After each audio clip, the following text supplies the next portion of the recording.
Hello ভালোবাসার মানুষগুলো, আমাদের চ্যানেলের গল্প শুনতে ও পড়তে আমাদের চ্যানেলটি সাবস্ক্রাইব করে পাশে থাকা বেল আইকনটি বাজিয়ে দিন।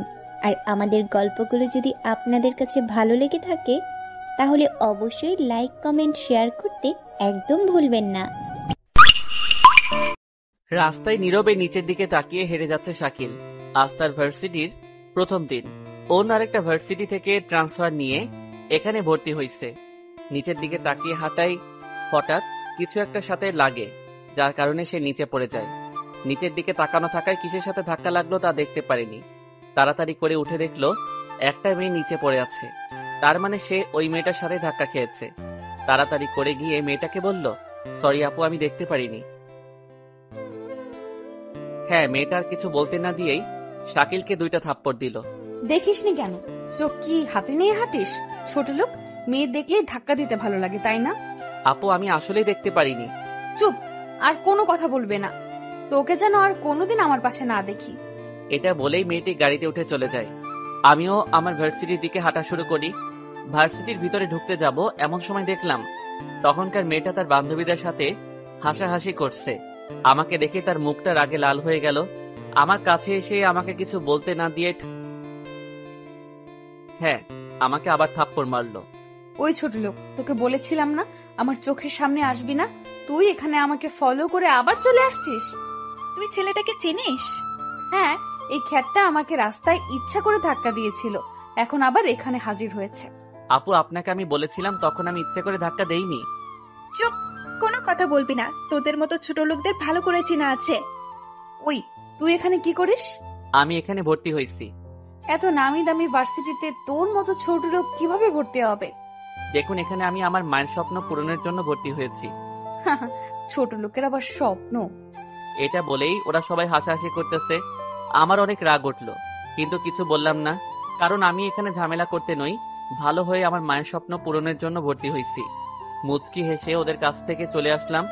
আমি ওখান থেকে চলে আসার পর মেয়েটির ফ্রেন্ড বলল, দেখি ছোট লোকটাকে, এত কথা বলার পরেও ওর কত সাহস, আমাদের সামনে থেকে হেসে চলে গেল। তখন মেয়েটি বলে উঠল, ওর জন্যই আমি রাস্তায় অপমানিত হয়েছি। ওকে তো আমি দেখে নিব, এখন ক্লাসে চল। ওই জায়গা থেকে চলে আসলাম। অন্য একটা জায়গায় বসে আশেপাশের জায়গাগুলো দেখতে লাগলাম। কিছুক্ষণ এভাবে বসে ক্লাসের দিকে চলে গেলাম। গিয়ে দেখি স্যার আগে চলে এসেছে। গিয়ে বললাম, স্যার আসতে পারি? তুমি কি এই ভার্সিটির ছাত্র? জি স্যার। তুমি এগুলো কি পরে এসেছো? স্যার, রাস্তায় পড়ে গেছিলাম, তাই এরকম হয়ে গেছে কাপড়গুলো। ঠিক আছে, কাল থেকে সব ঠিক হয়ে আসবে। তখনই কেউ একজন বলে উঠল, স্যার, খ্যাত আবার কি ঠিক হয়ে আসবে? এটা বলতেই ক্লাসের সবাই একসাথে হেসে উঠল। আমি তাকিয়ে দেখলাম এটা তখনকার মেয়েটা, তার মানে ক্লাসমেট। আর কিছু না বলে চুপচাপ ক্লাসে চলে গেলাম। আপনারা হয়তো ভাবছেন আমাকে সবাই খ্যাত কেন বলল, কারণ আমার পরনে ছিল একদম সস্তা কাপড়, পায়ে স্যান্ডেল, তার উপর তখন পড়ে যাওয়ায় কাপড়গুলো আরো খারাপ হয়ে গিয়েছে। আসলে আমার যে টাকা নাই তা নয়, আমি এদের মানসিকতা দেখতে চাইছিলাম। দেখলেন তো কিরকম মানসিকতা এদের। যাই হোক, আমি ক্লাস শেষ করলাম। শেষ করে যখন বের হব তখন দেখি একটা ছেলে আমার দিকে আসতেছে। এসেই বলল, হাই, আমি রাকিব। তুমি? হ্যালো, আমি শাকিল। ভার্সিটিতে নতুন মনে হয়? হ্যাঁ, আমি রাজশাহী ভার্সিটি থেকে ট্রান্সফার নিয়ে আসছি এখানে। ভালো বন্ধু হতে পারি? হ্যাঁ, হতে পারি, তবে এরা তো সবাই আমাকে অপমান করে। আরে এদের কথা ভুলে যাও, আমি এবং আমার বন্ধুরা এদের মতো না। ঠিক আছে, তাহলে আজ থেকে আমরা ফ্রেন্ড, তবে একটা শর্ত আছে। কি শর্ত? আমাকে কিন্তু তুই করে বলতে হবে, আর আমিও তুই করে বলবো, ঠিক আছে? একদম আমার মনের কথাটা বললে। সরি বলছিস? হুম। চল তোকে আমার বাকি ফ্রেন্ডদের সাথে পরিচয় করিয়ে দেই। কিন্তু ওরা আবার অপমান করবে না তো? আরে না, তোকে তো বললাম আমরা এদের মতো না, আর আমার ফ্রেন্ডরাও আমার মতো। ঠিক আছে, চল। তারপর রাকিব আর আমি শহীদ মিনারের দিকে গেলাম। দেখলাম ওখানে কয়েকজন মিলে আড্ডা দিচ্ছে। রাকিব ওদের সামনে গিয়ে বলল, ওই সবাই শোন, আজ থেকে আমাদের ফ্রেন্ড সার্কেলে আরেকজন সদস্য যুক্ত হলো। এ হচ্ছে শাকিল, আর শাকিল এ হচ্ছে সুমাইয়া। আরে রাখ, তোর পরিচয় করে দিতে হবে না, আমরা নিজেরাই পরিচিত হয়ে নিব। একে একে সবার সাথে পরিচিত হলাম। তারপর বললাম, আপনাদের সবার সাথে পরিচয় হয়ে ভালো লাগলো। আরে রাকিব, তুই এটা কাকে ধরে নিয়ে এসেছিস? কেন? আমি কি কোনো ভুল করলাম আপনাদের সাথে? দেখ দেখ আবার কই। আমরা তোকে ফ্রেন্ড হিসেবে আপন করে নিয়েছি, আর তুই মনে হয় আমাদের এখনো নিতে পারিসনি। কেন? তাহলে তুই আমাদের আপনি করে বলতেছিস কেন? ফ্রেন্ডদের কি কখনো আপনি হয়? আমরা তোকে তুই করে বলতেছি, তাও তুই আমাদেরকে তুই করেই বলবি? ঠিক আছে। ও এই কথা, ঠিক আছে তুই করে বলবো। এই তো মামা লাইনে আইছে। হ মামা। সবাই একসাথে হেসে উঠলাম। আচ্ছা তুই কোথায় থাকিস? আমি পৌরসভার সামনে। কিছু বলতে যাব ঠিক তখনই সাদিয়া বলে উঠলো, এই শাকিল, তোকে মনে হয় সামিয়া ডাকতেছে। আমি ওইদিকে তাকিয়ে দেখি ওই মেয়েটা আমাকে ডাকতেছে, যে আমাকে অপমান করেছিল।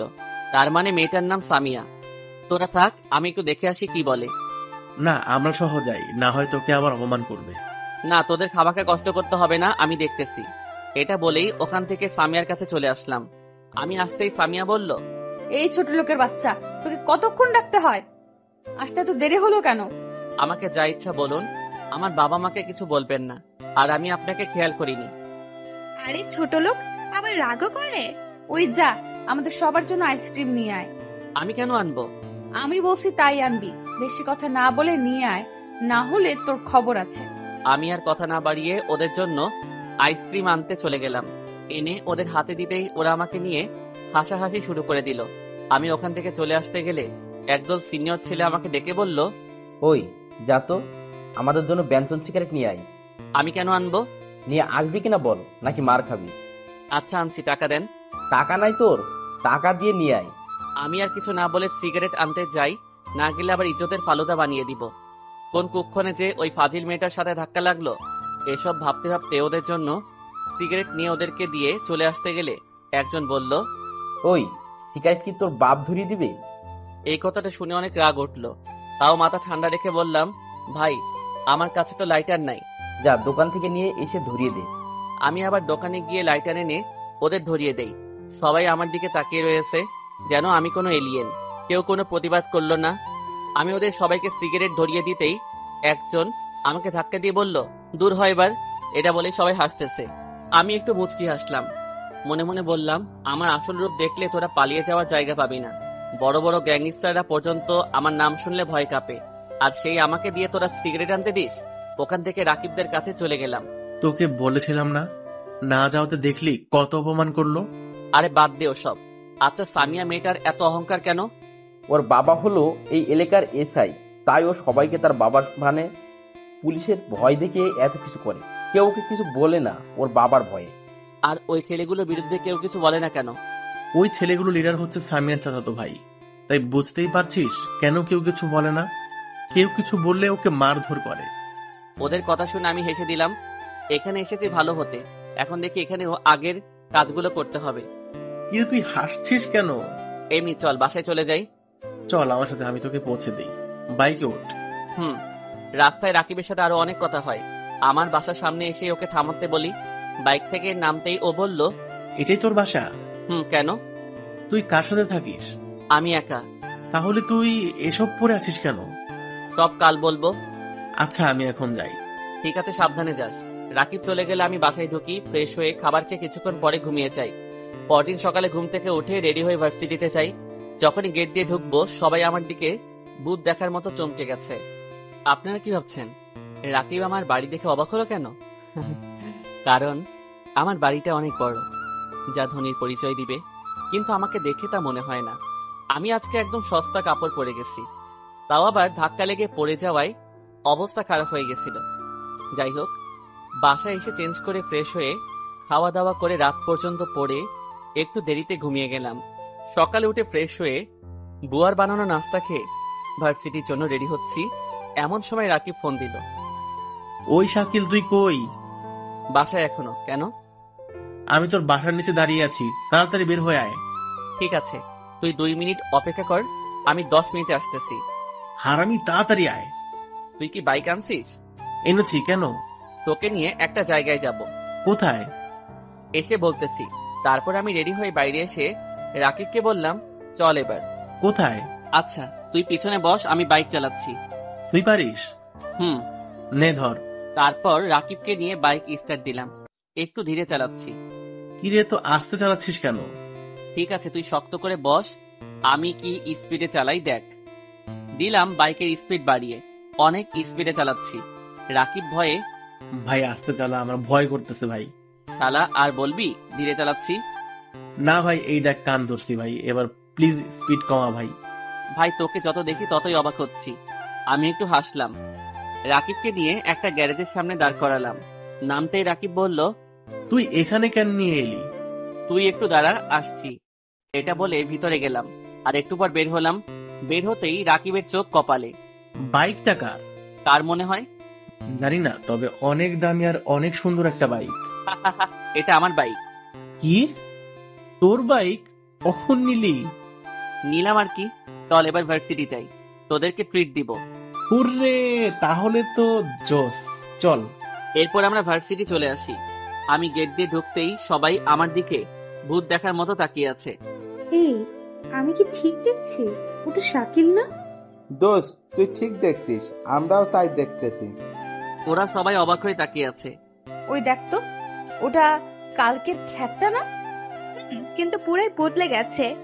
দামি টি শার্ট, ব্ল্যাক জিন্স, হাতে ব্যান্ডের ঘড়ি, চোখে চশমা, পায়ে দামি ব্র্যান্ডের শু, তার উপর এত দামি বাইক, পুরাই চকলেট বয়। হ্যাঁ ঠিকই, আজ আমার পুরো গেট আপ বদলে এসেছি। আমি বাইকটা পার্ক করে সুমাইয়াদের কাছে যাই। কিরে, এমন হাবলার মতো হা করে আছিস কেন তোরা? ভাই, আমরা কি স্বপ্ন দেখতেছি নাকি? না, স্বপ্ন নয়, সত্যি। একদিনেই এত চেঞ্জ কেমনে মামা? মামা, আমি কাল সবার মানসিকতা দেখার জন্য ওরকম করে আসছি। ভাই, তুই তো পুরোই চকলেট বয়। চল, তোদের সবাইকে ট্রিট দিব। তাহলে মামা চল। আমি ওদের নিয়ে ক্যান্টিনের দিকে যাব, ঠিক তখনই তামিয়া মেয়েটা ডাক দিল, ওই তোরা একটু দাঁড়া, আমি আসতেছি। ভাই যাস না, আবার তোকে অপমান করবে ভাই। আরে কিছুই হবে না, তোরা দাঁড়া। না, আমরা সহ যাই। তোরা এখানেই দাঁড়া, আমি আসতেছি।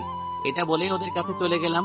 ওদের কাছে যেতেই, ওই ছোট লোকের বাচ্চা, আসতে এত দেরি করলি কেন? আমি চুপ করে রইলাম। ওই, কথা বলিস না কেন? আরে, ছোট লোক আবার কি বলবে? ঠিক বলেছিস। ওই যা, আমাদের সবার জন্য আইসক্রিম নিয়ে আয়। আমি কেন আনবো? আমি বলছি তাই আনবি। কোন আনতে? ছোট লোক, তুই আমাকে না বলিস, এখনই এনে দে, না হলে কিন্তু ভালো হবে না। বললাম তো পারবো না। তোকে তো আমি ছোট লোকের বাচ্চা। এটা বলে আমার দিকে আসে, আর এসেই যখন থাপ্পড় মারবে ঠিক তখন সবার চোখে অবাক। তামিয়া যখন থাপ্পড় দিতে যাবে ঠিক তখনই ওর হাত ধরে ফেলি, তাই সবাই অবাক হয়ে যায়। ছোট লোকের বাচ্চা, তুই আমার হাত ধরিস? তোকে তো আমি আর চুপ থাকতে পারিনি। এবারও আমাকে না, আমি ওকে থাপ্পড় দেই। সবার চোখে বিস্ময়। তোকে কতবার বলেছি আমাকে যা বলার বল, আমার মা বাবাকে কিছুই বলবি না। তুই আমাকে থাপ্পড় দিছিস? তোকে তো আমি দেখে নিব। যা পারিস কর। এটা বলেই ওখান থেকে রাকিবদের কাছে চলে আসি। সবাই অবাকের শেষ সীমায়, কারণ যার ভয়ে কেউ কিছু করতে পারে না, আমি তাকেই থাপ্পড় মারলাম। রাকিবদের কাছে যেতেই, তুই এটা কি করলি শাকিল? কি খুশি তা তো দেখলি। তুই এটা কেন করতে গেলি? এখন ওর বাবার ভাই যদি তোর কোনো ক্ষতি করে? আরে টেনশন করিস না, কিছুই করতে পারবে না। এবার ক্যান্টিনে চল। ওদের নিয়ে ক্যান্টিনে বসে আড্ডা দিচ্ছি। এমন সময় সামিয়া চাচাতো ভাই এসে আমাকে বলল, ওদের নিয়ে ক্যান্টিনে আড্ডা দিচ্ছি, এমন সময় দেখলাম সামিয়া চাচাতো ভাই আসতেছে, তাতে আরো কয়েকটা ছেলে, সবারই হাতে হকি স্টিক, আর আমাদের দিকেই আসছে। এসব দেখে রাকিব বলল, শাকিল, তুই এখন এখান থেকে চলে যা, না হয় ওরা তোকে ধরে মারবে। আরে তোরা এত ভয় পাস কেন? মারবে তো আমাকে, তোরা কেন ভয় পাস? তোকে মারবে আর আমাদের কিছু না, তাই না? তুই আমাদের বন্ধু, আমরা তোর খারাপ চাইবো না। ওর কথাটা শুনে আমার বুকের ভিতর একটা মোচড় দিয়ে উঠল। বাসা থেকে এত দূরে এসেও আমি আমার এত আপনজন মানুষ পাবো তা কখনো ভাবিনি। ভাই তুই চলে যা, আমরা ওদের ঠেকাতে পারবো না, তাই তুই এখান থেকে চলে যা, ওরা তোকে মারতে আসছে। আরে কিছু হবে না, তোরা দেখ। এসব কথা বলতে বলতেই দেখি ওরা আমার সামনে চলে আসে। এসে কিছু বলতে না দিয়েই সামিয়া চাচাতো আমার কলা ধরে দাঁড় করিয়ে, শালা, তোর তো সাহস কম না, তুই সামিয়ার গায়ে হাত তুলিস? কলারটা ছেড়ে কথা বলেন। ছাড়বো না, কি করবি? কিছুই করবো না, কলারটা ছাড়েন। ছাড়বো না, তোর বাবাও আজ তোকে বাঁচাতে পারবে না। এই কথাটা শুনে অনেক রাগ ওঠে, তাও নিজেকে যত সম্ভব শান্ত রাখলাম। রাকিবদের দিকে তাকিয়ে দেখলাম ওরা সবাই আমার সাহস দেখে অবাক হয়ে আমার দিকে তাকিয়ে আছে। নিজেকে শান্ত রেখে বললাম, ভাই ওকে আমি শুধু থাপ্পড় মারছি, কিন্তু এবার যদি আপনি কলার না ছাড়েন তাহলে আপনার সাথে আরো খারাপ কিছু হবে বলে দিলাম। কি? তুই আমাদের ট্রেড দিস? তোর তো সাহস কম না? সামিয়া ম্যাডামকে থাপ্পড় মেরেছিস, এখন আমাদেরকে ট্রেড দিস? তোর তো আজকে খবর আছে। এবার আর নিজেকে শান্ত রাখতে পারিনি। সামিয়ার চাচাতো ভাই যেই হাত দিয়ে আমার কলার ধরলো, হাতটা ধরে দিলাম একটা মোচড়। রাগের মাথায় দেওয়ায় একটু বেশি চাপ পড়ে যায়, যার কারণে হাতটা ভেঙে যায়। এটা দেখে তো সবাই অবাক। সাথে আসা ছেলেদের হাত থেকে হকি স্টিক গুলো পড়ে যায়, তারাও ভয় পেয়ে যায়। আর সামিয়া চাচাতো ভাই ব্যথায় কাতরাতে থাকে। আমার বন্ধুরাও আমার এই কাজে অবাক। আমি নতুন এসেই এই কাজ কিভাবে করলাম সবাইকে আরো অবাক করে দিয়ে বললাম, আমার সাথে কখনো লাগতে আসবি না, সেই আসবে তারই এই অবস্থা হবে। এটা বলার পর ওরা চলে যায়। আর আমি দেখলাম সামিয়া দূর থেকে আমার এই কাণ্ড দেখে অবাক। আমি ওর দিকে তাকিয়ে একটা রহস্যময় হাসি দিলাম। তারপর রাকিবদের নিয়ে বাইরে চলে আসলাম। তুই এটা কিভাবে করলি শাকিল? আসলে মাথা গরম হয়ে গেছিল। মামা, তোমায় তো দেখি অনেক সাহস। নিশ্চয়। তুই এটা কেন করতে গেলি শাকিল? মানে? যেই সামিয়ার সাথে খারাপ ব্যবহার করে তাকেই সামিয়া তার বাবাকে দিয়ে থানায় নিয়ে গিয়ে মার খাওয়ায়। আরে তোরা টেনশন করিস না, কিছুই হবে না। এসব বলতে বলতে ক্লাসের ভিতরে গেলাম। ভিতরে যেতেই সামিয়া আমার দিকে তাকিয়ে একটা হাসি দেয়। কি রে, ও হাসলো কেন? হয়তো আবার নতুন কোনো প্ল্যান করেছে শাকিলকে ফাঁসানোর জন্য। ভাই, তুই সাবধানে থাকিস। এই, আমি একটা জিনিস বুঝি না, যা হবে আমার সাথে হবে, তোরা কেন টেনশন করিস? কারণ আমরা তোর ফ্রেন্ড। তোদের কোনো টেনশন করতে হবে না। সবাই যে যার জায়গায় বসলাম।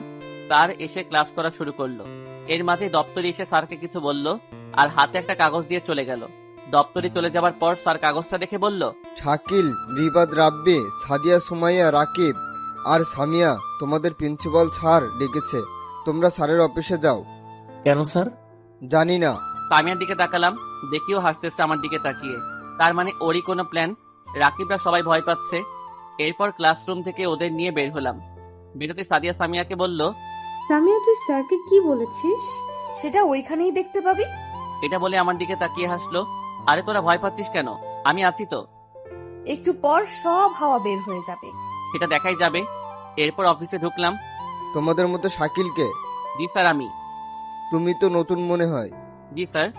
নতুন হয়ে আসতে না আসতে দাদাগিরি শুরু করে দিলে। আমি কিছুই তো করিনি। সব জানি আমি, আর তোমরা ওকে সঙ্গ দিয়েছো, তাই তোমাদের সবারই শাস্তি হবে। তোমরা ইরফানের হাত ভেঙেছো। স্যার কেন করেছি তা কি জানেন? তোমরা কলেজে দাদাগিরি দেখাচ্ছ, তাই ও বাধা দেওয়ার ওকে মেরেছো। এটা শুনে আমরা সবাই অবাক, আর সামিয়া দিকে হাসতেছে। তার মানে ডাল মে কুচ কালা হ্যাঁ। তাই বললাম, স্যার আপনাকে এই কথাটা কে বলেছে? কেন? সামিয়া বলেছে, আর ও নিজের চোখে দেখেছে। স্যার ও দেখেছে? আপনি নিজের চোখে দেখেছেন? মানে? স্যার এটা দেখেন। এটা বলে আমার মোবাইলে একটা ভিডিও চালু করে দিয়ে দিলাম। তার তো এটা দেখে রেগে ফায়ার। সামিয়া, তুমি এতটা খারাপ জানতাম না। কেন স্যার? এগুলো কি? এটা বলেই স্যার মোবাইলটা ওদের দিকে ধরলো। আর এটা দেখে সবাই তো অবাক, সবার চোখ কপালে। আর সামিয়া তো অবাকের শেষ সীমায় পৌঁছে গেছে, প্লাস ভয় পেয়েছে। আপনারা কি ভাবছেন আমি স্যারকে কি দেখালাম যার কারণে ওরা এতটা অবাক হয়েছে? তাহলে শুনুন। যখন আমাকে সামিয়া চাচাতো ভাইরা মারতে এসেছিল, তখন আমি সবকিছু ভিডিও করে ফেলি। হ্যাঁ, আমার কাছে একটা গোপন ক্যামেরা আছে, ওখানে পুরো ঘটনাটা রেকর্ড করি। তোমরা সবাই ক্লাসে যাও, আর সামিয়া তুমি নিজেকে শুধরিয়ে নাও। এসব বলে আমরা ওখান থেকে বের হয়ে আসলাম। বাইরে আসতেই, তুই এসব কখন করেছিস? সেটা তোদের না জানলেও চলবে। ভাই, আজকে তুই আমাদের বাঁচালি। ভাই, তুই একটা জিনিস, তোকে যত দেখছি ততই অবাক হচ্ছে।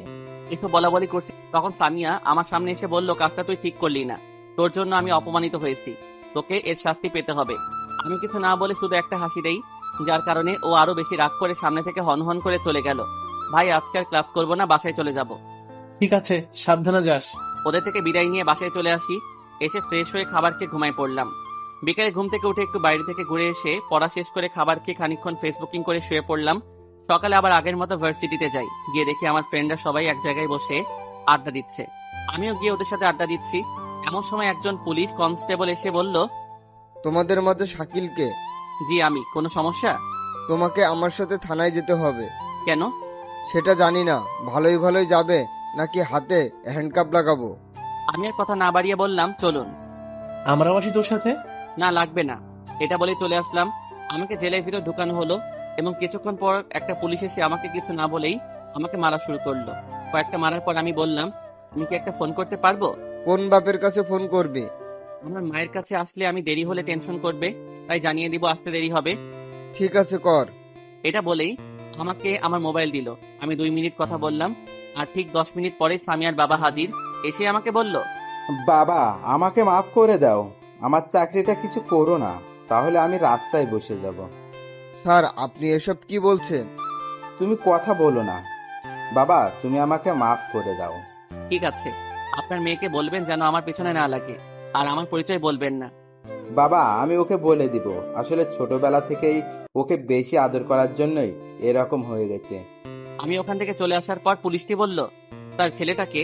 তো কিছু জানতে হবে না, শুধু এটা জেনে রাখো, অনেক বড় ঝড় থেকে বেঁচে গেলে। আমি ওখান থেকে বাসায় চলে আসলাম। পরের দিন ভার্সিটি যাই। গেট দিয়ে ঢুকতেই সবাই আমার দিকে হা করে তাকিয়ে আছে। সবাই যেন ভূত দেখছে। আমি ব্যাপারটা লক্ষ্য করেও কিছু না বলে ফ্রেন্ডদের কাছে চলে যাই। ওদের কাছে যেতেই রাকিব বলল, ভাই তুই ঠিক আছিস তো? আমরা তোকে ছাড়ানোর জন্য অনেক চেষ্টা করেছি কিন্তু পারিনি। তুই ঠিক আছিস তো?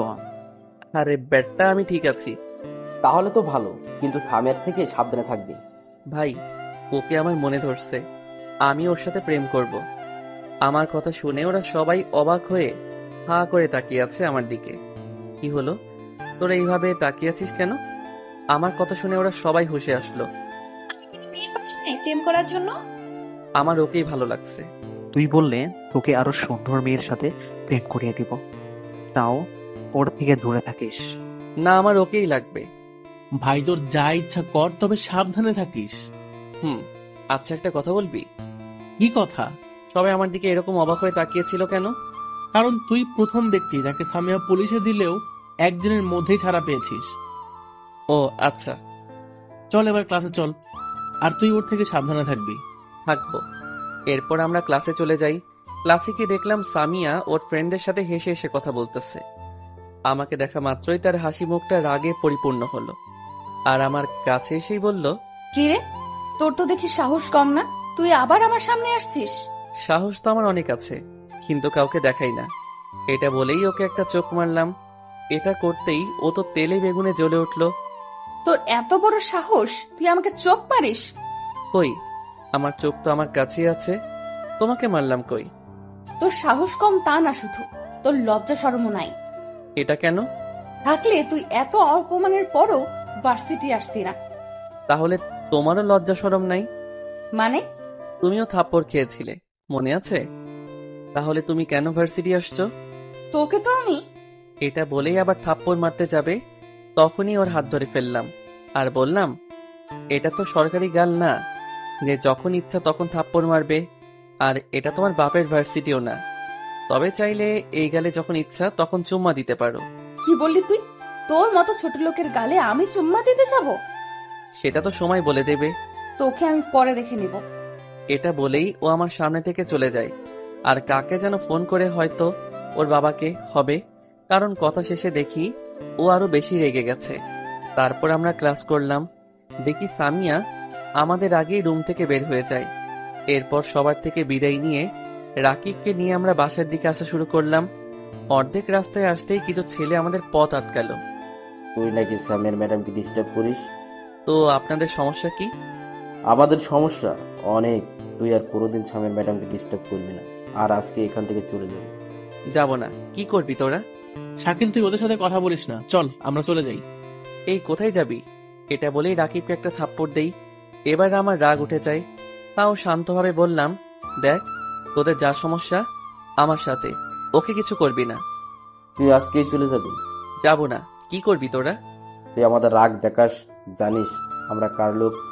আমরা রনি ভাইয়ের লোক, আর তুই আমাদের কথা শুনিস না? তোকে তো আজকে। এটা বলে আমাকে মারতে আসে, আর ওদের অবাক করে দিয়ে আমি ওর হাতটা ধরে ওকে উল্টা কয়েকটা ঘুষি মারি, আর এতেই ছেলেটা দুর্বল হয়ে যায়।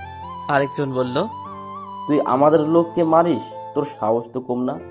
আরে সাহসের কি দেখলি? এবার যেই আসবি সেই মার খাবি।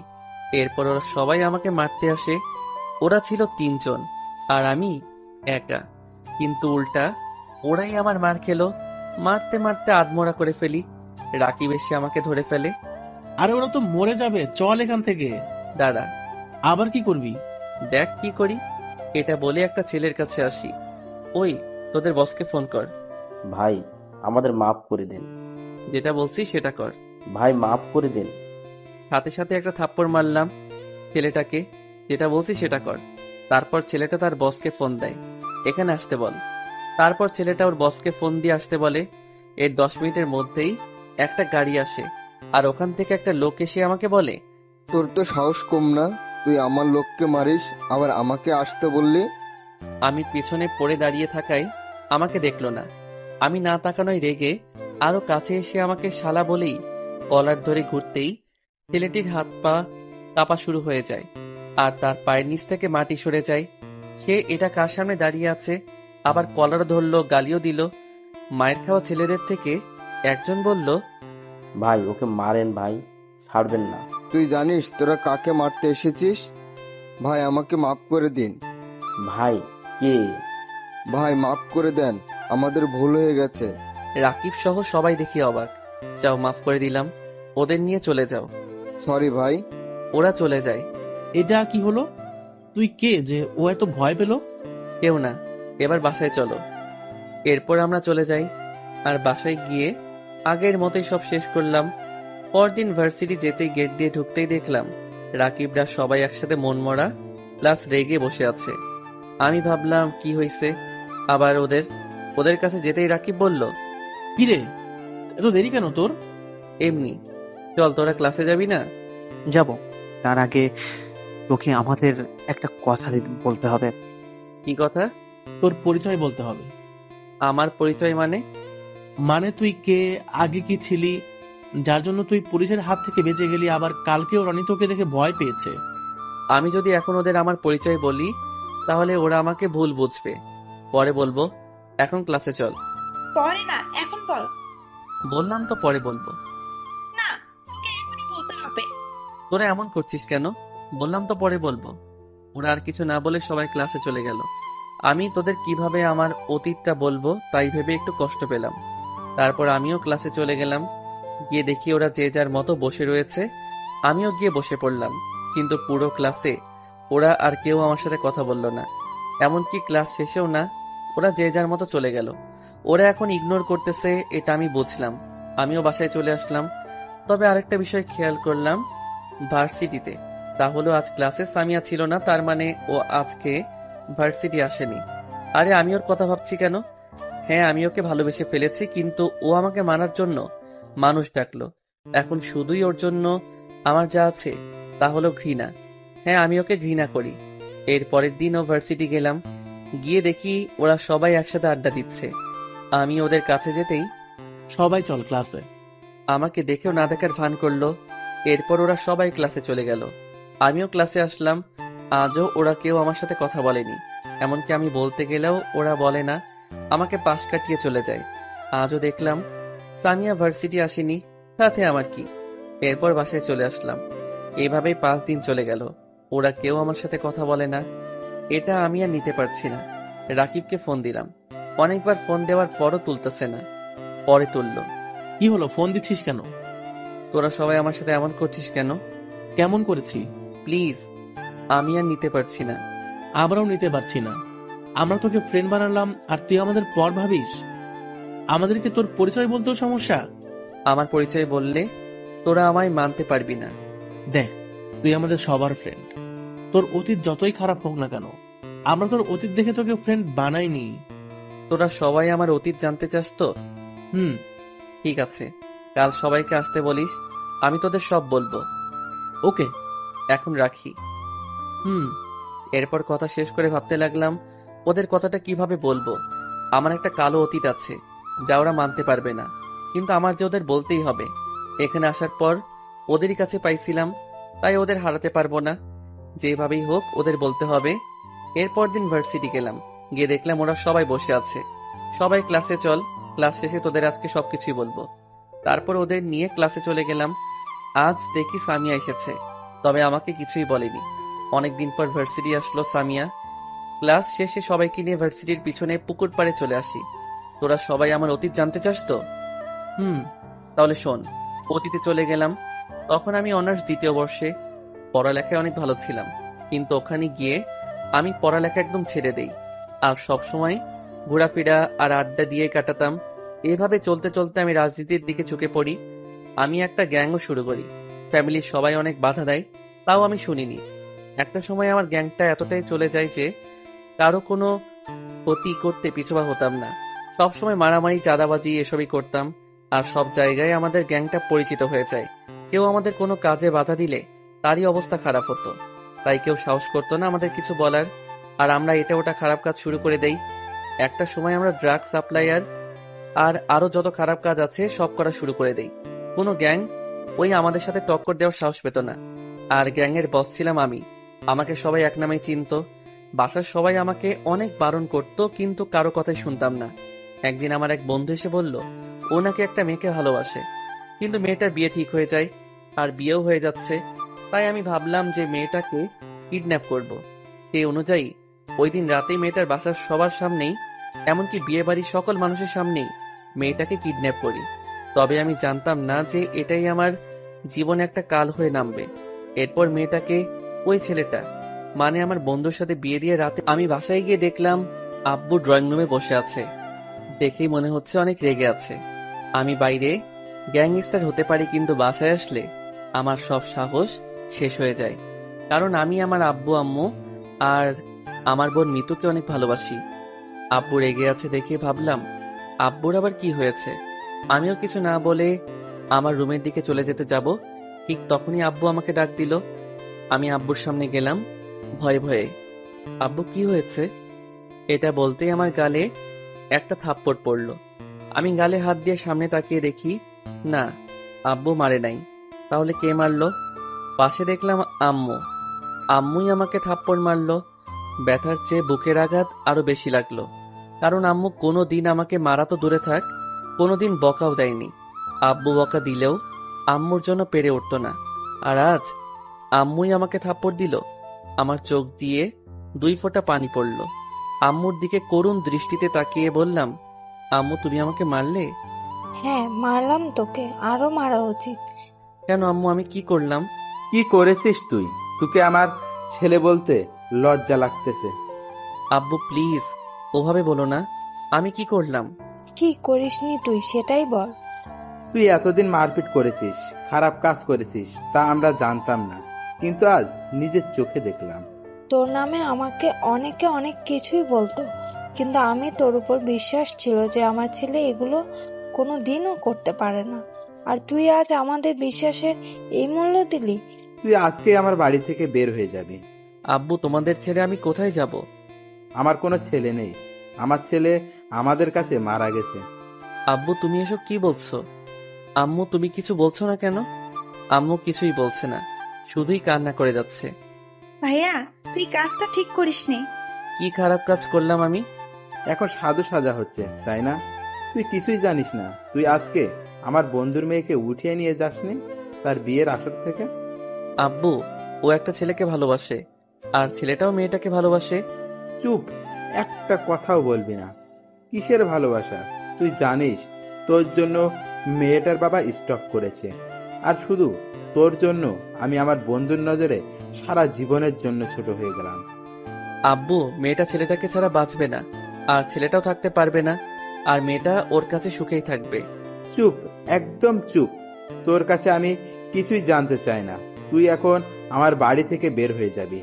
আমি আম্মু আর মিতুর দিকে তাকালাম। ওরা শুধু কেঁদেই যাচ্ছে। আম্মু আমাকে মাফ করে দিও, কিন্তু এটা জেনে রাখো আমি কাজটা খারাপ করিনি। ওরা এই কাজে সুখেই থাকবে। কিন্তু তোমরা আমাকে বুঝলে না। মিতুর কাছে গিয়ে পারলে তোর এই খারাপ ভাইটাকে মাফ করে দিস। শেষবারের মতো একটা চিমটি দিবি না। ও আমার সাথে শেষবারের মতো দুষ্টুমি করলো না। ওরা কাঁদতেছে। বের হওয়ার আগে দেখলাম আব্বুর চোখেও পানি। কষ্টে বুকটা ফেটে যাচ্ছে।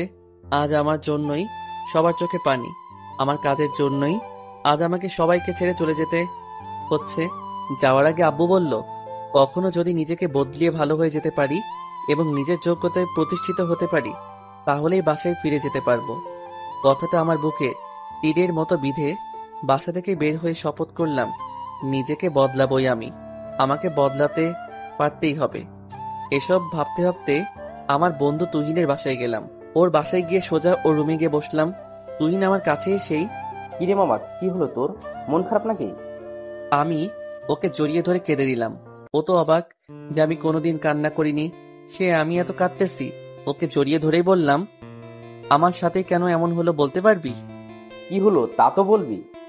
যাদের ছাড়া থাকতেই পারি না, তাদের ছাড়া কিভাবে থাকবো? আগে তুই বস, এই নে পানি খা। আমি বসলাম। এবার বল কি হয়েছে। তারপর ওকে সব বললাম। আঙ্কেল আন্টি মনে হয় রাগের মাথা এসব বলেছে, তুই চিন্তা করিস না, কয়েকদিন এখানে থেকে যা, তারপর বাসায় ফিরে যাস, দেখবি সব ঠিক হয়ে যাবে। না, আমি আর বাসায় যাব না। মানে? আমি এখন আর বাসায় যাব না, আমাকে প্রতিষ্ঠিত হতে হবে, তারপর বাসায় যাব। কি বলছিস তুই, পাগল হয়ে গেছিস? না, পাগল হইনি, আমি যেটা বলছি সেটাই করব। তুই ভেবে বলছিস তো? এখন আমি ঢাকায় চলে যাব, ওখানে কোনো ভার্সিটিতে ভর্তি হয়ে আবার পড়াশোনা করব। ঠিক আছে, তুই যা ভালো বুঝিস। তুই সব ব্যবস্থা করে দে। ঠিক আছে। এর পরের দিন ওকে নিয়ে বাস স্টেশনে চলে আসি। ওখানে তোর জন্য একটা বাসা ঠিক করে দিয়েছি, আর তোর অ্যাকাউন্টে টাকা দিয়ে দিছি। ধন্যবাদ দোস্ত। এটা বলে ওকে জড়িয়ে ধরি। শুধু ধন্যবাদ না, তোকে ওখানে গিয়ে প্রতিষ্ঠিত হতে হবে। আর এই নে তোর বাসের টিকিট আর বাসাটার ঠিকানা। এরপর ওর থেকে বিদায় নিয়ে বরিশাল থেকে এখানে চলে আসি। আমার চিরচেনা শহরটাকে বিদায় দিয়ে ওদের দিকে তাকিয়ে দেখলাম ওদের সবার চোখ ঝলমল করছে। আমায় মাফ করে দিস তোরা। এটা বলে ওখান থেকে চলে আসতে যাব, ঠিক তখনই রাকিব এসে আমাকে জড়িয়ে ধরে কান্না করে দেয়। কোথায় যাচ্ছিস আমাদের ছেড়ে?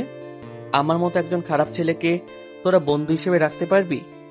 দেখ, তুই আমাদের বন্ধু, অতীত হলো অতীত, আর কোনোদিন যদি এরকম কথা বলিস তাহলে তোকে খুন করে ফেলবো। আমাদের মাফ করে দিস, আমরা তোকে ভুল বুঝে কষ্ট দিয়েছি।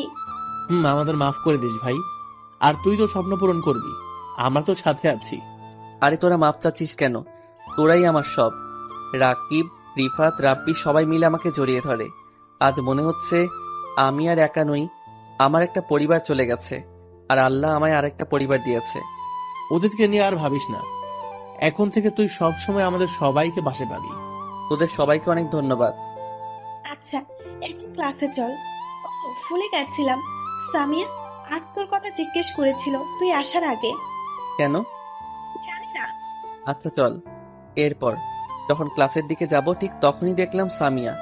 যখনই আমরা ক্লাসের দিকে যাওয়া শুরু করতে যাব ঠিক তখনই দেখলাম সামিয়া আমাদের ঠিক পেছনে একটা গাছের পাশে দাঁড়িয়ে আছে। আর অবাক করা বিষয় হলো ওর চোখে পানি। আমরা ওর দিকে তাকাতেই ও কান্না করতে করতে চলে যায়, কিছু বলার সুযোগও দেয়নি। এটা কি হলো? কিছুই বুঝতেছি না। ও এখানে কখন আসলো? আরে কখন আসলাম এটা বাদ দে, প্রধান কথা হলো ওর চোখে পানি কেন? কিছুই বুঝতেছি না। ওদের সবার মাথায় একটাই প্রশ্ন, ও এখানে কখন আসলো, আর এসে থাকলেও ও কান্না করতেছে কেন? আচ্ছা বাদ দে ওর কথা, হয়তো আবার নতুন কোনো ষড়যন্ত্র করতে এসেছিল। না রে, ওর চোখে অন্য কিছু দেখলাম। মানে? না কিছু না, ক্লাসে চল। এরপর ক্লাসে চলে আসলাম। ক্লাসে এসে দেখি ও এখনো কান্না করতেছে, আর আমরা ভিতরে ঢুকতেই আমাদের দেখে ক্লাস থেকে চলে গেল। আর অবাক হওয়ার বিষয়, ও আর ক্লাসেই আসেনি, তার মানে ও বাসায় চলে গেল। আরে আজব, আমি ওর কথা ভাবতেছি কেন? হ্যাঁ, এক সময় ওকে ভালোবাসতাম, কিন্তু এখন ওকে শুধু ঘৃণা করি। হয়তো পুকুর পাড়ে গিয়েছিল আবার আমাকে কোনোভাবে শায়েস্তা করতে। এখন পাঠকগণ, আপনারা কি ভাবতেছেন? সামিয়া ওখানে কেন গেল? তাহলে আপনাদের বিষয়টি পরিষ্কার করে দেই। শাকিলরা যখন একসাথে ক্লাস থেকে বের হয়েছিল তখন সামিয়া ও ওদের পিছনে চলে আসে। ওর মাথায় ছিল কিভাবে ওকে শায়েস্তা করতে যায় সেটা দেখা, কারণ ও বুঝতে পেরেছে যে গুন্ডা দিয়ে ওকে কিছু করা যাবে না। কারণ ওই দিন ও দেখেছে এত বড় একজন গ্যাংস্টার পর্যন্ত ওকে কত ভয় পায়। কিন্তু ও যখন ওদের পিছনে আসে তখন শাকিলের অতীতের বলা কতগুলো সব শুনে আর নিজেই ভাবে ও একজন মানুষের কত বড় ক্ষতি করেছিল, আর নিজের অজান্তেই চোখে পানি চলে আসে। আর ঠিক তখনই শাকিল ওকে দেখে ফেলে, তাই ও বিষয়টি লুকানোর জন্য ক্লাসে চলে আসে। কিন্তু আজ কেন জানি তার চোখের পানি কোনোভাবেই বাধা মানতেছে না, তাই ও ক্লাস থেকে চলে আসে বাসায়। বাসায় এসে নিজের রুমে এসে কান্না করতেছে। সামিয়ার মা তো অনেক চিন্তা করতেছে, কারণ তিনি মেয়ের এরকম ব্যবহারের সাথে পরিচিত না। তার মেয়ে সবসময় হাসি খুশি থাকে। আজ তার কি হলো? তিনি তাড়াতাড়ি সামিয়ার বাবাকে ফোন করে বাসায় আসতে বলে সামিয়ার বাবা বাসায় আসলে, দেখ তো মেয়েটার কি হলো। কেন, কি হয়েছে ইয়াসমিন? জানি না, সে ভার্সিটি থেকে আসার পর থেকেই দরজা বন্ধ করে রেখেছে। খাওয়ার জন্য ডাকলাম, তাও আসলো না। আজ তাড়াতাড়ি বাসায় চলে আসলো। দেখ না আমার মেয়েটার কি হলো, ও তো এরকম করে না কখনো। তুমি চিন্তা করো না তো ইয়াসমিন, হয়তো মন খারাপ, দাও আমি দেখতেছি। এরপর তারা সামিয়ার রুমের দরজার সামনে যায়। কি হলো আমার প্রিন্সেস, খাবার খায়নি কেন? আর দরজা খুলতেছে না কেন? আমার ভালো লাগতেছে না আব্বু। ঠিক আছে প্রিন্সেস, এখন বাইরে আস, আর আমরা সবাই একসাথে খাবো। সামিয়া বাইরে আসে কারণ সে কখনো তার বাবার কথা ফেলতে পারে না, কারণ সে তার বাবাকে অনেক ভালোবাসে। কি হলো প্রিন্সেস, তোমার চোখ ফুলে গেছে কেন? কান্না করছো নাকি? না আব্বু, এমনি চোখে কি যেন পড়ছিল। আচ্ছা যাও, ফ্রেশ হয়ে আসো। সামিয়া ফ্রেশ হতে চলে যায়। কি হলো বলো তো? মেয়েটার আমি স্পষ্ট বুঝতে পারছি ও কান্না করছে, কিন্তু কেন? আমিও ঠিক বুঝতে পারছি না। আচ্ছা চিন্তা করো না, সময় হলে ও নিজেই বলবে। এখন যাও, খাবার বাড়ো। আর এদিকে আমি চিন্তা করতেছি সামিয়ার হঠাৎ কি হলো, হঠাৎ এরকম আচরণে তো কিছুই বুঝলাম না। আচ্ছা পরে জানা যাবে। এসব ভেবেই খাবার খেয়ে ঘুমিয়ে পড়ি। পরের দিন ভার্সিটি গিয়ে দেখলাম রাকিব আর সবাই আগেই চলে এসেছে। আমি যেতেই, কি রে তোর এত দেরি হলো কেন? এমনি ঘুম থেকে উঠতে দেরি হয়ে গেল একটু। তো রাতে কি চুরি করতে গেছিস নাকি? হ্যাঁ, তোদের বাসায় চুরি করছিলাম। এসব বলে হাসাহাসি করতেছি, তখন খেয়াল করলাম সামিয়া আমার দিকে এক দৃষ্টিতে তাকিয়ে আছে। খেয়াল করলাম সেই তাকানোতে কোনো ক্ষোভ, কোনো রাগ নাই, একদম নিস্তেজ। হঠাৎ ওর এত পরিবর্তন কিভাবে এলো, এসব ভাবতেছি তখনই কেউ একজন আমাকে ধাক্কা দিল। তাই ভাবনার জগৎ থেকে বেরিয়ে আসলাম। সামনে তাকালাম, দেখি সুমাইয়া আমার দিকে রাগীভাবে তাকিয়ে আছে। কি হলো, ধাক্কা দিলি কেন? দেখ মহাশয় কি বলে, তোকে সে কখন থেকে ডেকে যাচ্ছি, তোর কোনো হুঁশ নাই, তাই ধাক্কা দিলাম। ও, তুই ছিলি কোথায়? আর ওইদিকে কি দেখছিলি? কোন দিকে? এমন ভাব করতেছে যেন আমরা দেখিনি। মানে ওইদিকে কি দেখছিলি? আমি ওইদিকে তাকিয়ে দেখি সামিয়া মাথা নিচু করে আছে। কি দেখবো, আর এমনি তাকিয়ে একটা কথা চিন্তা করছিলাম। আমরা তো অন্য কিছু গন্ধ পাচ্ছি মামা। তোদের যা ইচ্ছা ভাব, এখন ক্লাসে চল। চল। এরপর ওদের নিয়ে ক্লাসে চলে আসলাম। ক্লাস করতেছি এমন সময় সামিয়ার দিকে তাকিয়ে দেখলাম ও আমার দিকে এক দৃষ্টিতে তাকিয়ে আছে। যতবারই ওর দিকে তাকাই দেখি ও আমার দিকে তাকিয়ে আছে। এটা কি হচ্ছে, ও আমার দিকে তাকিয়ে আছে কেন? আগে তাকানোর মতো ক্ষোভ নিয়ে না, কেমন একটা অসহায় ভাব নিয়ে তাকিয়ে আছে। কোনো মতে ক্লাস করলাম। ক্লাস শেষে সবাইকে নিয়ে বাইরে চলে আসলাম। তারপর সবার থেকে বিদায় নিয়ে বাসায় চলে আসলাম। বাসায় এসে ফ্রেশ হয়ে খেয়ে দিয়ে শুয়ে শুয়ে আব্বু আম্মুদের কথা ভাবতেছি। আজ কতদিন তাদের দেখিনি, কতদিন আম্মুর হাতে রান্না খাইনি, কতদিন আব্বুর বকা খাইনি, কতদিন মিতুর সাথে দুষ্টুমি করতে পারি না। এসব ভাবতেই চোখ ভিজে উঠল। না জানি তারা এখন কেমন আছে, হয়তো ভালোই থাকবে। আমার মতো একজন খারাপ ছেড়ে চলে এসেছে, ওদের ছেড়ে তারা তো ভালোই থাকবে। এসব ভেবে কান্না আসতেছে। যাই হোক না কেন, নিজেকে প্রতিষ্ঠা করার আগে ওদের সামনে যাব না। এসব ভাবতে ভাবতে কখন যে ঘুমাই গেলাম বুঝতে পারিনি। সন্ধ্যায় ঘুম থেকে উঠে ফ্রেশ হয়ে বই নিয়ে বসলাম। অন্যদিকে সামিয়া বাসায় এসে শাকিলের ব্যাপারে ভাবতে থাকে। মনে মনে বলে, শাকিল কি আমাকে মাফ করবে? হয়তো করবে না। আমি ওর সাথে যা করেছি তারপর মাফ পাওয়া সহজ নয়, কিন্তু আমি ওর থেকে আদায় করেই ছাড়বো। এসব ভাবতে ভাবতে ঘুমাই পড়ি। পরের দিন আমি রেডি হয়ে ভার্সিটি চলে গেলাম। আমি যখনই ভার্সিটির ভিতরে ঢুকতে যাব ঠিক তখনই সামিয়া আমার সামনে আসলো। আমি ভাবলাম সামিয়া আবার কি করে, আল্লাহ জানে, যে ডেঞ্জারাস মেয়ে। তাই মনে মনে প্রিপারেশন নিচ্ছি ওর কথার উত্তর দিতে। কিন্তু ও আমার সব প্রিপারেশনে পানি ঢেলে দিয়ে যা বলল তাতে আমি অবাক না হয়ে পারলাম না। হাসবো নাকি কাঁদবো কিছুই বুঝলাম না। আপনারা কি ভাবছেন? সামিয়া কি বলল? সামিয়া বলল, শাকিল, তোমার সাথে আমার কিছু কথা আছে। এটা কি হলো? সামিয়া আজ এত ভালো হলো কিভাবে?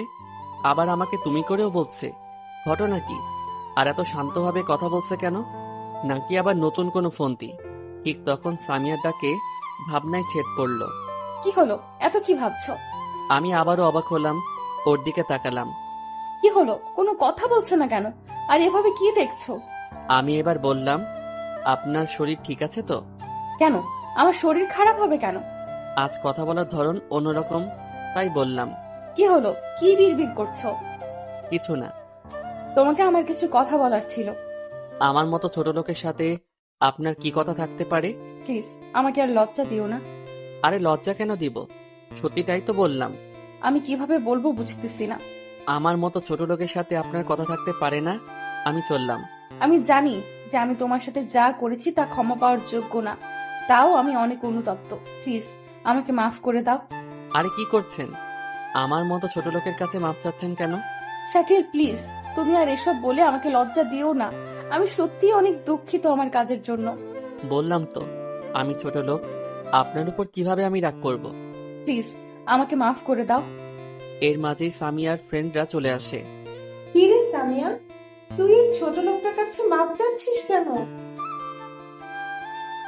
কি মনে করছেন আমাকে থাপ্পড় মেরেছে? না, এবার আমাকে না, ওর ওই ফ্রেন্ডকে থাপ্পড় মেরেছে। সবারই কাজে অবাক। সামিয়া, তুই আমাকে থাপ্পড় মারলি? হ্যাঁ মারলাম, আর কোনোদিন যদি ওকে এসব বলতে শুনি তাহলে আরো বেশি শাস্তি পাবি। তুই ওর জন্য আমাকে মারতে পারলি? মারলাম। এখন এখান থেকে যা, না হয় আরো খাবি। এরপর ওর ফ্রেন্ডরা আর কিছু না বলে ওখান থেকে চলে যায়। প্লিজ শাকিল, ওর কথায় কিছু মনে করো না। এবার বলো আমায় মাফ করেছো কিনা। আমি ভাবলাম এই মেয়েটাকে যতক্ষণ বলবো না মাফ করেছি ততক্ষণ বিরক্ত করবে, তাই বললাম আচ্ছা যান, মাফ করলাম। সত্যি? এরপর সামিয়া কিছু বলতে যাবে, তখন তাকে থামিয়ে দিয়ে বললাম আমার ক্লাস আছে, যেতে হবে। এটা বলে আর কিছু বলতে না দিয়ে ওর সামনে থেকে রাকিবদের কাছে চলে আসি। কি রে, কি বললা এতক্ষণ তোকে? আবার দেখলাম ওর বান্ধবীকে থাপ্পড়ও মারলো। কি হলো ওখানে? আরে কিছু না। ওই সামিয়ার আবার কি হলো? হঠাৎ বদলে গেল কেন? আর আমার কাছে মাপ চাচ্ছে কেন? আর মাফ করে দেওয়াতে এত খুশির কি আছে? আর ওর বান্ধবীকেও থাপ্পড় মারলো কেন? আল্লাহই ভালো জানে মেয়েটার মাথায় আবার কি চলছে। এসব ভাবছি তখন রাকিবের ডাকে ভাবনায় ছেদ পড়লো। কিরে, এত কি ভাবছিস তুই? কিছু না। চল ক্লাসে চল। চল। এরপর ওদের নিয়ে ক্লাসে চলে আসলাম। ক্লাস করতে গিয়ে পড়লাম আরেক ঝামেলায়। সানিয়া মেয়েটা আমার দিকে বারবার তাকিয়ে থাকছে। যখনই ওর দিকে তাকাই দেখি ও তাকায় আছে। কোনো মতে ক্লাস শেষ করলাম। ক্লাস শেষে বাইরে এসে ভাবতেছি মেয়েটার আবার কি হলো, এমন আচরণ করতেছে কেন? এসব ভাবতেছি ঠিক তখনই সামিয়া আমার সামনে চলে আসে। কি ভাবছো এত? তা আপনাকে বলতে বাধ্য নই। ও আচ্ছা, চলো ওখানে বসি। আপনার সাথে কেন বসবো? আর একবার আপনি বললে নাক ফাটিয়ে দেব। নাকটা কি আপনার বাবার সম্পত্তি যে পাঠিয়ে দিবেন? আচ্ছা একটু বসো না প্লিজ। আমি দেখলাম মেয়েটা নাছোড়বান্দা, আর বাসায় যেতেও আরো দেরি আছে, তাই ভাবলাম বসলে অসুবিধা নাই, তাই ওর সাথে বসলাম। ওদিকে আমার দিকে ঘেঁষে বসতেছে, তাই আমিও একটু দূরে বসলাম। জানো শাকিল, আমি কেন এরকম আচরণ করি সবার সাথে? না বললে জানবো কেমনে? তোমাকে আজ সব বলবো। আমার যখন বয়স 6 বছর তখন আমার আম্মু বাসা থেকে চলে যায়। কোথায় গেছে কেউ জানে না। তারপর আমার জন্য আব্বু আমার আন্টিকে বিয়ে করে, কিন্তু আমাকে তেমন শাসন করে না, কারণ আমি নাকি কষ্ট পাবো, যা তারা চায় না। শাসন করার মতো কেউ ছিল না। আব্বুও কাজের জন্য তেমন সময় দিতে পারতো না, তাই কারো শাসন পাইনি, তাই এতটা বিগড়ে গেলাম। আপনি এসব আমাকে বলতেছেন কেন? তুমি তো আমার সব। কি বললেন বুঝলাম না। কিছু না। আচ্ছা বাসায় যাব। আচ্ছা যাও, তার আগে তোমার নাম্বারটা দাও। কেন? এই এত কথা বলো কেন? যা বললাম তাই দাও। আচ্ছা নেন, 018। আচ্ছা এবার যাও, ভালো থেকো। এরপর চলে আসলাম। এর আগামাথা কিছুই বুঝতেছি না, ওরে আচরণ কেন হঠাৎ। এরপর রাকিবের কাছে গেলাম। কিরে বাসায় যাবি না? যাব। তার আগে বল, ওর সাথে এতক্ষণ কি করছিলি? কিছু না, বাদ দে। এরপর ওকে নিয়ে চলে আসলাম। রাতে বসে আছি, এমন সময় আননোন নাম্বার থেকে কল আসলো। প্রথম কয়েকবার কেটে দিলাম, তাও করতেছে, তাই রিসিভ করলাম। ফোন রিসিভ করতে উপাস থেকে বলে উঠলো, ওই তোমার সমস্যা কি? এতবার ফোন দেওয়ার পরও রিসিভ করছো না কেন? আননোন নাম্বার, তাই রিসিভ করিনি। কে আপনি? ও তাই বলে এতবার কল দেওয়ার পরও রিসিভ করবে না? আচ্ছা বাদ দাও, খাবার খেয়েছো? আশ্চর্য, তা আমি আপনাকে বলতে যাব কেন? সত্যি আমাকে চিনতে পারোনি? না। সত্যিই চিনতে পারছো না? আরে এক কথা কয়বার বলবো, আপনাকে আমি চিনতে পারিনি। ঢং না করে পরিচয় বলেন। বাহ বাহ, ভাব কত। কি বললেন? কিছু না, আমি সামিয়া। কোন সামিয়া? ওই শালা, তুই কয়টা সামিয়াকে চিনিস? আপনি কোন সামিয়া তাই বলেন। আজ সকালে নাম্বার নিলাম আর এখনই ভুলে গেলি? ও আপনি? এবার চিনলে? কিন্তু আপনি এই সময় ফোন দিলেন কেন? কেন, ফোন দেওয়া যাবে না? না, যাবে না। এটা বলেই ফোন কেটে দিলাম। আর কিছু বলার সুযোগ দিলাম না। এরপর আরো অনেক ফোন দিল। আমি মোবাইলটা সাইলেন্ট করে ঘুমায় পড়লাম। সকালে একটু দেরিতে ঘুম থেকে উঠলাম। তারপর ফ্রেশ হয়ে খাবার খেতে গেলাম নিচে। সুপ্রিয়া আন্টি, কেমন আছেন? ভালো বাবা, তুমি কেমন আছো? ভালো আন্টি। বসো, নাস্তা দিচ্ছি। আন্টি, আপনি খেয়েছেন? আগে তুমি খেয়ে নাও। আরে বসেন, একসাথে খাবো। তারপর আন্টিকে নিয়ে খেতে বসলাম। আন্টি, আজকে মর্জিনা খালা আমাদের কাজের বউ আসেনি? না, এখনো আসেনি। আপনাদের মনে হয়তো ইতিমধ্যে প্রশ্ন জেগেছে যে ইনি আমার কি রকম আন্টি হন। তাহলে আপনাদের ক্লিয়ার করে দেই, ইনি হলেন এমন একজন মহিলা যার কোনো মহিলা নাই। এতদিন একটা বেসরকারি সংস্থায় কাজ করেছেন। সেই দিন বাসা থেকে চলে আসার সময় ইনাকে স্টেশনের ওখানে কান্না করতে দেখে ওনার কাছে যাই। তারপর জানতে পারলাম তিনি একটা সংস্থায় কাজ করেন, কিন্তু কোনো কারণে তার চাকরিটা চলে যায়। আর এখন তার যাওয়ার আর কোনো জায়গা নাই। তাই আমি আসার সময় আমার সাথে নিয়ে আসি। তিনি আমায় তার ছেলের মতোই ভালোবাসেন। আসলে আমিও এই কদিনে ওনাকে অনেক ভালোবেসে ফেলেছি। একদম আমার মায়ের মতো তিনি। এখানে বাসার অনেক ছোটখাটো কাজ করেন তিনি। তার যাতে কষ্ট না হয় তাই একটা কাজের বুয়া রাখি। তিনি অনেক বারণ করেছেন, সব নাকি তিনি একাই করতে পারবেন, কিন্তু আমি জোর করেই রাখি। আসল কথা হলো, আমি ইনাকেই এখন মায়ের মতো ভালোবাসি। আর আন্টি আমাকে ছেলের মতো ভালোবাসে। আন্টিকে আমি আমার ব্যাপারে সব বলেছি। তাই বাবা, তুমি আজ ভার্সিটি যাবে না? একটু বেলা করে ঘুম থেকে উঠেছো যে? না আন্টি, আজ যাব না। সে কি, কেন? এখানে আসার পর থেকে আপনি বাসা থেকে বের হননি, আর আমিও আপনাকে তেমন সময় দিতে পারিনি। তাই আজ সারাদিন আপনাকে নিয়ে ঘুরবো আর শপিং করতে যাব আপনার জন্য। তাই বলে পড়া বাদ দিয়ে? আন্টি, আজ তেমন গুরুত্বপূর্ণ ক্লাস নাই, তাই আজ সারাদিন আপনার সাথেই থাকবো। আপনি কিন্তু না করতে পারবেন না। আচ্ছা ঠিক আছে, তা হবে, কিন্তু শপিং কেন? আমার তো কাপড় আছে। তো কি হয়েছে, প্লিজ আপনি না করবেন না। এখানে আসার পর থেকে আপনি কিছুই কিনেননি, আর যদি না কিনেন তাহলে মনে করব আপনি আমাকে একটু ভালোবাসেন না। আচ্ছা আচ্ছা ঠিক আছে, বের হব। এবার খুশি তো? অনেক থ্যাংক ইউ আন্টি। পাগল একটা। আসলে আমি আন্টির মাঝে আমার আম্মুকে খুঁজে পাই, একদম আমার মায়ের মতো। তারা তো আমায় বের করে দিয়েছে। আমি প্রতিষ্ঠিত হওয়ার আগে আর তাদের কাছে যেতে পারবো না। এসব ভাবতেই চোখে পানি চলে আসলো। কি হলো বাবা, তুমি কাঁদছো কেন? আর কি ভাবছো? আন্টি, আমার কপাল যে খুব খারাপ। আমার বাবা মা আমায় বাসা থেকে বের করে দিল। আজ 2 মাস তাদের দেখতে পাইনি। চিন্তা করো না বাবা, আমি তো আছি। আর দেখো, একদিন সব ঠিক হয়ে যাবে। আন্টি, কেন তারা আমাকে বোঝার চেষ্টা করলো না? তুমি মন খারাপ করো না, সব ঠিক হয়ে যাবে। আমি নিজেকে সামলিয়ে নিয়ে, আন্টি আপনি যান, রেডি হয়ে আসেন। আমিও রেডি হচ্ছি। যাও। তারপর রেডি হয়ে আন্টিকে নিয়ে বের হলাম। আন্টিকে নিয়ে অনেক ঘুরলাম, পার্কে বসে গল্প করা, সাথে বাদাম খাওয়া, এভাবে দুপুর পর্যন্ত ঘুরলাম। তারপর একটা রেস্টুরেন্টে গিয়ে দুপুরের খাবার খেলাম।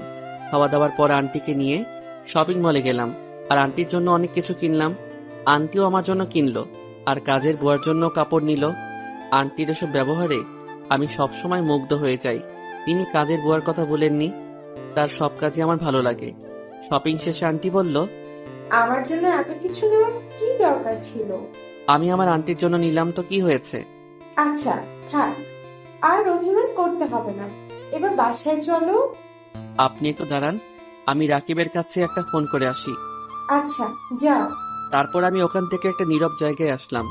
ফোন বের করতেই আমি অবাক, 50+ মিসড কল, আর সবই সামিয়ার নম্বর থেকে। এই মেয়েটা পাগল নাকি?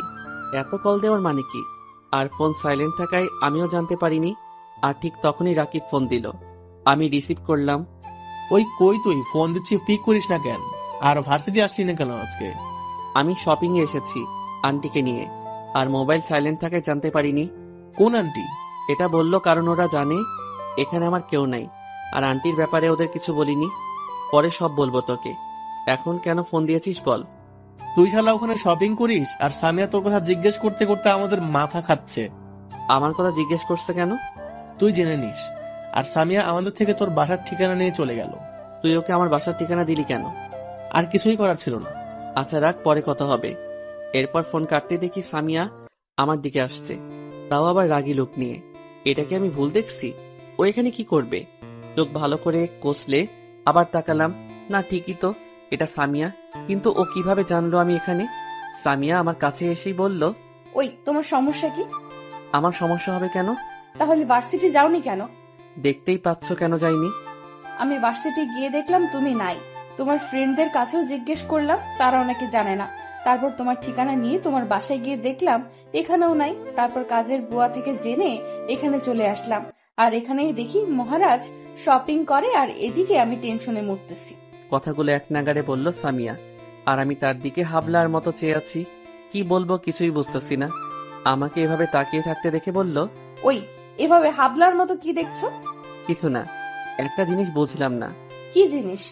আপনি আমাকে এত খুঁজছেন কেন, আর আমাকে নিয়ে এত টেনশন কেন? ওটা তোমার মতো হাবলা বুঝবে না। কি বললেন? কিছু না। আমি আর সামিয়া কথা বলছি, এমন সময় আন্টি আমাদের সামনে আসলো। এসে আমাকে বলল, শাকিল বাবা, মেয়েটা কে? আন্টি, ও হলো সামিয়া, আমার ক্লাসমেট। সামিয়ার নামটা শুনেই সুফিয়া বেগমের বুকে একটা মোটর দিয়ে ওঠে, কিন্তু তিনি তা বাইরে প্রকাশ করলেন না। আন্টি আসসালামু আলাইকুম। ওয়ালাইকুম আসসালাম। কেমন আছেন মা? ভালো আন্টি, আপনি কেমন আছেন? আমিও আলহামদুলিল্লাহ ভালো আছি। শাকিল বাবার মতো একটা ছেলে থাকতে খারাপ কিভাবে থাকি? আন্টি, আপনি এই হাদারামটাকে ভালো বলছেন? কেন মা, কি করেছে শাকিল? আন্টি, এই হাদারামটা আমাকে থাপ্পড় মেরেছিল। কি বলো মা, শাকিল তোমাকে থাপ্পড় মেরেছে? শুধু থাপ্পড় মানেনি, আমাকে আরো অনেক অপমান করেছে। এই তো দেখেন, আজ আমি এতক্ষণ ফোন দেওয়ার পরেও ফোন ধরেনি। কি শাকিল, ফোন ধরনি কেন? আমি সামিয়ার দিকে তাকালাম, দেখি ও একটু একটু হাসছে। আসলে আন্টি, ফোনটা সাইলেন্ট করা ছিল, তাই বুঝতে পারিনি। এরপর সামিয়া আমার নামে আরো প্যাচ লাগানো শুরু করে। আমি শুধু দাঁড়িয়ে দাঁড়িয়ে ওদের কথা শুনছি। কি করব বলেন, আমার যে আর কিছুই করার নাই। দোষ কার? আর এই মেয়েটা প্যাচ লাগায় কার নামে? অনেকক্ষণ এইভাবে চলার পর আমি সামিয়ার দিকে তাকিয়ে বললাম, আপনার প্যাচ লাগানো শেষ হয়েছে? আরে মাত্র শুরু করলাম। এগুলো প্যাচ না, যা সত্যি তাই আন্টিকে বললাম। এইটা কি মাইয়া রে বাবা, এতক্ষণ প্যাচ লাগিয়ে এখন বলে এখনো নাকি শুরু করছে, আবার বলছে এগুলো সব সত্যি। কি বাবা, সামিয়া মা যা বললো তা কি সত্যি? আমি কি বলবো বুঝতেছি না, তাই মাথা নাড়ালাম। তার মানে হ্যাঁ, কি করবো আপনারাই বলেন? আমাকে এতগুলো মিথ্যা বলে ফাঁসিয়েছে, আর এখন যদি অস্বীকার করি তাহলে আমাকে আরো ভালোভাবে ফাঁসাবে। তাই আগে স্যালেন্ডার করলাম, যাতে আর না ফাঁসায়। আচ্ছা মা, আমি ওকে বকে দেব। এটা শুনেই সামিয়া বাচ্চাদের মতো অনেক খুশি হলো, যেন ও কোনো কাজে সফল হয়েছে। তো মা, তুমি এখন কার সাথে যাবে? কেউ এসেছে নাকি একা যাবে? না আন্টি, আমি আব্বুর সাথে চলে যাব। আচ্ছা, তাহলে আমরা আসি, আর কাল তুমি আমাদের বাসায় আসবে, ঠিক আছে? ঠিক আছে আন্টি, আমি এখন তাহলে যাই। সামিয়া এটা বলে যাওয়ার সময় আমার দিকে তাকিয়ে একটা হাসি দিল। এই মেয়েটার মাথা মুন্ডু কিছুই বুঝি না। একদম বাচ্চাদের মতো মেয়েটা। এখন চলেন বাসায় যাই। চলো। এরপর আন্টিকে নিয়ে বাসায় চলে আসলাম। আর এদিকে সামিয়া মলের ভিতরে ঢোকার পর তার আব্বু বলল, কি হলো প্রিন্সেস, আমাকে এখানে নিয়ে এলে কেন? শপিং করব আব্বু। এতক্ষণ বাইরে কার সাথে কথা বলছিলে? একটা আন্টির সাথে। এরপর তারা শপিং এ ব্যস্ত হয়ে যায়। আর এদিকে আমি আর আন্টি বাসায় এসে শেষ হয়ে তাড়াতাড়ি খেয়ে নিলাম, আর ক্লান্ত থাকায় ঘুমিয়ে পড়লাম। সকালে কলিং বেলের আওয়াজে ঘুম ভাঙলো। এত সকাল সকাল আবার কে আসলো? যাক, যেই আসুক, আন্টি আছে। আমি আবার ঘুমিয়ে পড়লাম। আর এদিকে কলিং বেলের আওয়াজ পেয়ে আন্টি দরজা খুলে দেয়, দেখে সামিয়া আসছে। আসসালামু আলাইকুম আন্টি, কেমন আছেন? ওয়ালাইকুম আসসালাম। এই তো মা, ভালো আছি। তুমি কেমন আছো? আমিও ভালো আছি। আসো, ভেতরে আসো। আন্টি, শাকিল কোথায়? এখনো ঘুম থেকে ওঠেনি? আমি ডেকে নিয়ে আসি। ঠিক আছে, ওকে নিয়ে খেতে আসো। ওই যে ওটা ওর রুম। এরপর সামিয়া আমার রুমে চলে আসলো, এসে আমার দিকে এক দৃষ্টিতে তাকিয়ে আছে। শাকিল, আয় শাকিল, ওঠ। আন্টি আরেকটু ঘুমাই, একটু পর উঠবো। ওই, আমি আন্টি না, আমি সামিয়া। আন্টি মজা করো না, এত সকালে সামিয়া কেন আসবে? সকাল না, 8টা বাজে, আর আমি সামিয়াই। এবার আমি চোখ খুলে দেখলাম সত্যি সামিয়া আমার খাটের পাশে দাঁড়িয়ে আছে। এই আপনি এখানে কেন? ও হ্যালো, আমি তোমার কাছে আসিনি, আমি আন্টির কাছে আসলাম। তো আমার রুমে কেন? আন্টি বললো তোমাকে ডেকে নিয়ে যেতে। আচ্ছা আপনি যান, আমি আসছি। না, তা তো হবে না। মানে? আন্টি বললো তোমাকে সাথে নিয়ে যেতে, তাই তুমি ফ্রেশ হয়ে রেডি হও, আমি এখানে বসলাম। এটা বলে আমার সাথে বসলো। আমি ভাবলাম এই মেয়েটা পাগল নাকি, তাই আর কিছু না বলে আমার কাপড় নিয়ে ফ্রেশ হতে চলে গেলাম। বের হয়ে দেখি ও এখনো ওই জায়গায় বসে আছে আর আমার রুমটা দেখতেছে। এবার চলেন। ওই দাঁড়াও, আরেকবার যদি আমাকে আপনি করে বলো তাহলে খবর আছে। কি করবেন আপনি? বেশি কিছু না, আন্টির কাছে। হ্যালো বন্ধুরা, কেমন হলো জানি না, যদি ভালো হয় ছোট একটা কমেন্ট করে জানাবেন। যদি ভালো হয় তাহলে প্রতি সপ্তাহে 7টা ভিডিওর সাথে একটা ফুল ফাটের ভিডিও আসবে ইনশাল্লাহ। আর এই রকম গল্প শুনতে আমাদের চ্যানেলটি সাবস্ক্রাইব করে পাশে থাকা বেল বাটনটি বাজিয়ে দিবেন প্লিজ। ধন্যবাদ সবাইকে, ভালো থাকবেন সবাই।